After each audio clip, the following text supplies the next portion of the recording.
You know what? Life moves pretty fast, so let's keep it short and sweet as we look at Ferris Bueller's Day Off, released 40 years ago in 1986. To choose John Hughes' greatest film as a director is a tough task. For me, it narrows down to three. The Breakfast Club, my personal favourite for its character study in writing, Planes, Trains and Automobiles for its emotional bonding journey, and this.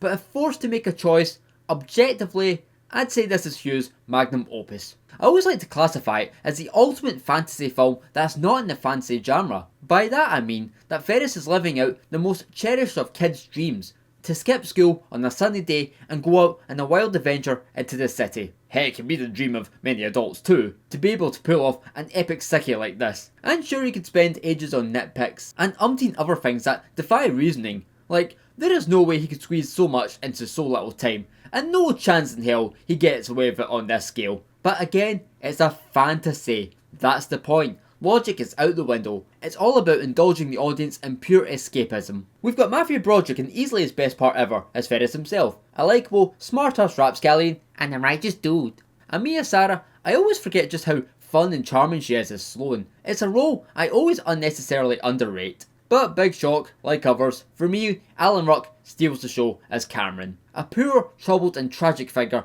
I connect with far too much. He's a guy who's always bored down under the thumb of his father, a hardcore neurotic, scared to take the plunge, and while his friendship with Ferris is sometimes questionable and maybe slightly toxic even, this day out allows him to break out of his shell and become a more confident, thicker-skinned man. To me, it's a stellar performance, unjustly denied bare minimum a nomination for an Oscar. And jeesh, so many other unforgettable characters. Regrettably, Jeffrey Jones' side-splitting work as Rooney is mightily overshadowed by his outside endeavours. And let's just say, the sight of him surrounded by kids makes me just a tad uncomfortable. Jennifer Grey slays as the rightfully fed up, overdramatic basket case Jeannie. Edie McClurg as Grace, bless her. There's Ben Stein with the Bueller shtick. There's Charlie Sheen in the quick heat check. There's the parents, the pair of garage workers. One of them I recognise as Spike from the live action Mario movie. There's the snooty/snotty restaurant manager D. There's the telegram nurse, and so on. The comedy is top tier.